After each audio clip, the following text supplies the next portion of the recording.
Le golfe du Morbihan, c'est avant tout la petite mer, hein, comme son nom l'indique, Morbihan. C'est ce qui a donné aussi le nom à département tout entier. Donc c'est vraiment un lieu emblématique de la côte sud Bretagne. Et le golfe du Morbihan, c'est avant tout la mer, les îles, la presqu'île de Rhuys, et puis quelques villes aussi assez emblématiques comme Vannes et comme Auray par exemple, qui font aussi toute la richesse de cette région. Au lieu de faire quelque chose d'encyclopédique et avec des grands chapitres et autres, là on a fonctionné un petit peu par fiche thématique en zoomant sur des sites bien précis.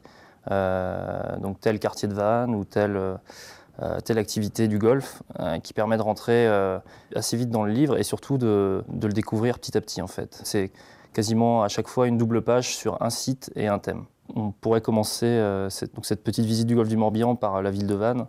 Enfin, on peut en tout cas découvrir la cité comme beaucoup par les remparts, par la ville close, mais il y a aussi des petites choses intéressantes comme le quartier Saint-Paterne, qui est un petit peu méconnu, qui est un petit peu à l'écart, qui est en fait un petit peu à la base de la ville de Vannes, qui est le quartier finalement d'origine de Vannes, avec son église Saint-Paterne, qui est une étape du Trobriez par exemple. Le golfe recèle aussi de vrais trésors mégalithiques.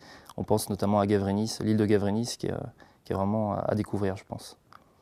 Et puis après, il y a les côtés donc nature, comme la réserve naturelle des Marais de Séné ou les salines, les anciennes salines de Sucigno, qui sont des lieux un petit peu plus mystérieux, un petit peu plus réservés vraiment aux passionnés de nature ou de randonnée.